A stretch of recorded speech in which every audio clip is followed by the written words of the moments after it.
Hello guys, तो आज आपका दोस्त फिर से आपके लिए एक बहुत इंटरेस्टिंग स्टोरी को एक्सप्लेन करने वाला है। तो वीडियो को एंड तक जरूर देखना। तो स्टार्टिंग ऑफ द स्टोरी हम एक जू का सीन देखते हैं, जहां पर एक शिकारी एक शेर के बच्चे को चुरा लेता है। फिर उस शेर के बच्चे को एक हवाई जहाज से ले जाया जा रहा था। अब हम एल्मा को देखते हैं, जिसे पियानो बजाना बहुत पसंद था और इसके साथ साथ उसे जानवरों से भी लगाव था। अब हम देखते हैं कि एल्मा एक आइलैंड पर घूमने जा रही है। दरअसल वो आइलैंड उसके दादाजी का था। अब उसके दादा इस दुनिया में नहीं है, इसीलिए अब वो आइलैंड एल्मा को विरासत में मिला है। आइलैंड पर उसे अंकल जो मिलते हैं, जो उसका स्वागत करते हैं। आज रात एल्मा उस आइलैंड पर बने हुए एक घर में रहने वाली थी। अब रात में एल्मा अपने दादाजी की वीडियो देख रही थी और वो काफी ज्यादा भावुक भी हो जाती है, जिसमें उसके दादाजी कह रहे थे कि कुछ सालों पहले स्नो नाम की एक मादा भेड़िया इस आइलैंड पर न जाने कहां से आ गई थी और उनकी स्नो से काफी ज्यादा गहरी दोस्ती भी हो गई थी।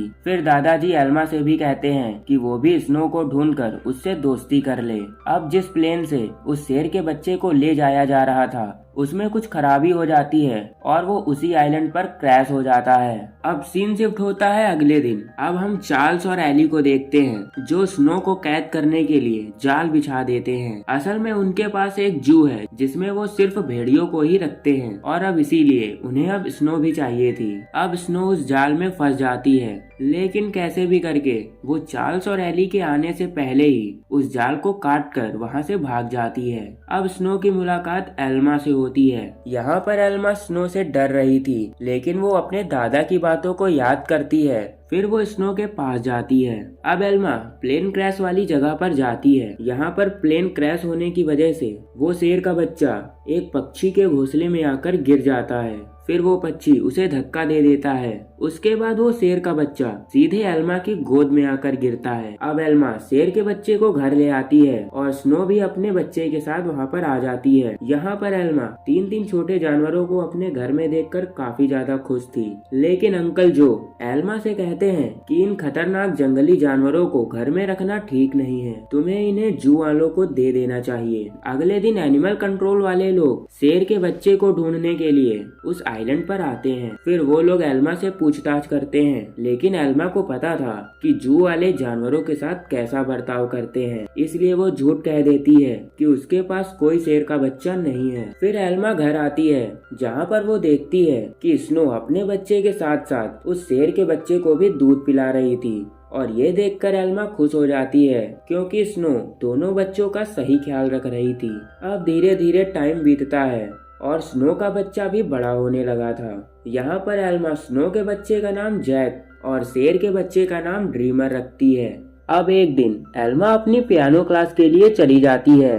अब इस मौके का फायदा उठाने के लिए चार्ल्स और एली स्नो को पकड़ने के लिए आ जाते हैं और इस बार वो स्नो को कैद करके अपने साथ लेकर जाते हैं। इधर एल्मा का सिलेक्शन भी हो जाता है, लेकिन जब वो घर जाती है तो वो देखती है कि उसके घर का सारा सामान बिखरा हुआ है और स्नो वहाँ पर नहीं है। अब स्नो को ना पाकर वो सब जगह स्नो को ढूंढने लगती है और फिर धीरे धीरे वो पूरे आइलैंड को छान मारती है, लेकिन उसे स्नो का पता नहीं चलता। अब उसके ऊपर दोनों बच्चों को संभालने की जिम्मेदारी आ गई थी, इसीलिए उसे अपनी पियोनिस्ट वाली नौकरी छोड़नी पड़ी। कुछ दिनों बाद अंकल जो वहाँ पर आते हैं, जो इन खूंखार जानवरों को वहीं पर देखकर फिर से एल्मा को डांटने लगते हैं और इस बार उनका गुस्सा इतना ज्यादा था कि वो एल्मा से कहते हैं कि एल्मा इसी वक्त उन जानवरों को जू में जाकर छोड़ दे। इसके बाद एल्मा प्यार से अंकल जो को समझाती है और कहती है कि जू में न जाने इन जानवरों के साथ कितना अत्याचार होता है और मेरे दादाजी भी तो यही चाहते थे कि मैं उनकी तरह ही जानवरों से लगाव रखूं।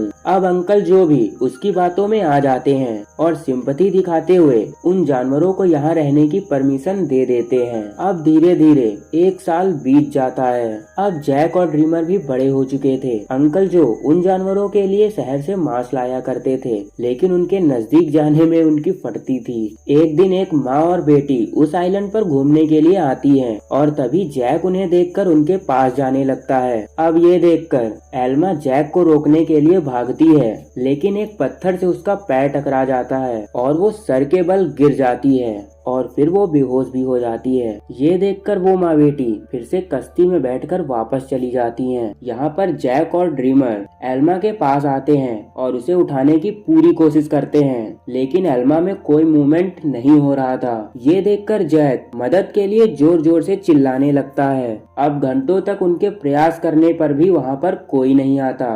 थोड़ी देर में रात भी हो जाती है। अब अंकल जो एल्मा को बार बार कॉल करते हैं, लेकिन उनकी कॉल का कोई आंसर नहीं मिल रहा था। इसलिए अंकल जो समझ जाते हैं कि एल्मा के साथ हो न हो कुछ गलत जरूर हुआ है। फिर वो आइलैंड पर एल्मा को ढूंढने लगते हैं। फिर एल्मा को बेहोश देखकर उन्हें लगता है कि इन जानवरों ने उसके साथ कुछ गलत किया है। फिर वो एनिमल कंट्रोल वालों को कॉल कर देते हैं, लेकिन थोड़ी ही देर में वो समझ जाते हैं कि जैक और ड्रीमर एल्मा की देखभाल कर रहे हैं। फिर उन्हें अपनी हरकत पर पछतावा भी होता है। अब एल्मा को हॉस्पिटल ले जाया जाता है। वहाँ पर डॉक्टर बताती है कि अगर जैक और ड्रीमर एल्मा को गर्माहट ना देते तो शायद आज वो जिंदा ना होती। दूसरी तरफ एनिमल कंट्रोल वालों ने जैक को पकड़कर चार्ल्स और एली को दे दिया था और दूसरी तरफ ड्रीमर को एलन नाम के व्यक्ति के पास भेज दिया जाता है। यहाँ पर एलन को जानवरों से कोई लगाव नहीं होता और उसका खुद का एक जू है जिसमें वो जानवरों को बहुत पीटता था। लेकिन एलन का बेटा रैफा, जिसको जानवरों से काफी हमदर्दी थी, और जल्द ही वो ड्रीमर से दोस्ती कर लेता है। अब एलन ड्रीमर को सर्कस में नाचने के लिए टॉर्चर कर रहा था और उसे तमाम तरह के इंजेक्शन भी दे रहा था। दूसरी तरफ एल्मा को होश आ जाता है और वो होश में आते ही जैक और ड्रीमर के बारे में पूछने लगती है। फिर अंकल जो उसे सारी सच्चाई बता देते हैं और उन्हें अपने किए पर काफी अफसोस हो रहा था। इसके बाद एल्मा एनिमल कंट्रोल के ऑफिस में जाती है। वहाँ से उसे पता चलता है कि जैक को एक भेड़ियों के पार्क में भेज दिया गया है और वहीं ड्रीमर को एक सर्कस में दे दिया गया है। अब ये सुनकर एल्मा ऑफिसर के ऊपर चिल्लाने लगती है। इसके बाद एल्मा एली को कॉल करके जैक के बारे में पूछती है। अब एली बताता है कि जैक यहाँ पर काफी खुश है और उसने यहाँ पर बहुत सारे दोस्त भी बना लिए हैं। ये सुनकर एल्मा को बहुत तसल्ली मिलती है। फिर भी वो ड्रीमर के लिए परेशान हो रही थी। अब वो आइलैंड के आसपास के सभी सर्कस में जाती है और वहाँ पर ड्रीमर के बारे में पता लगाती है, लेकिन उसके हाथ कुछ नहीं लगता। उधर ड्रीमर की वजह से एलन अच्छे खासे पैसे कमा रहा था और धीरे धीरे ड्रीमर स्टार लॉयन के नाम से फेमस हो रहा था। अब जैक जिस पार्क में था उसके बगल से ड्रीमर को एक कार से ले जाया जा रहा था। फिर जैक अपने दोस्त को देखकर पहचान जाता है और अपनी अक्लमंदी से उस सर्कस से भाग जाता है। अब जैक ड्रीमर के पास पहुंच जाता है और फिर वो अपनी चालाकी से ड्रीमर को भी पिंजरे से छुड़ा देता है। अब दोनों एक दूसरे से मिलने के बाद बहुत खुश थे। दूसरी तरफ एलन को पता चल जाता है कि ड्रीमर वहाँ से भाग गया है। अब एलन गुस्से से अपनी बेहोश करने वाली गन निकाल लेता है। ये देखकर रैफा उसे रोकने की कोशिश करता है, लेकिन एलन लालच के नशे में अंधा हो चुका था और वो रैफा की बात नहीं सुनता। फिर एलन एली को भी कॉल कर देता है और कहता है कि जैक ने ड्रीमर को भी छुड़ा लिया है। अब पूरे शहर में हाई अलर्ट जारी कर दिया जाता है। फिर एली एल्मा के पास जाता है और उसे बताता है कि जैक उनके कब्जे से भाग गया है और उसने ड्रीमर को भी छुड़ा लिया है। ये सुनकर एल्मा को जैक और ड्रीमर की काफी चिंता होने लगती है। फिर एली बताता है कि उसने जैक के शरीर में एक ट्रैकर फिट किया था और उसकी लास्ट लोकेशन एक जंगल में देखी गई है। फिर एल्मा एली के साथ उन दोनों को ढूंढने के लिए नाव में बैठकर निकल जाती है। दूसरी तरफ एलन और रफा ड्रीमर और जैक को जंगल में देख लेते हैं और फिर एलन ड्रीमर के ऊपर अपनी बंदूक से शूट कर देता है, लेकिन जैक ये सब देखकर वो गोली अपने ऊपर ले लेता है और वो वहीं पर बेहोश हो जाता है। फिर ड्रीमर को वहाँ से भागने का मौका मिल जाता है और वो वहाँ से चला जाता है। अब रैफा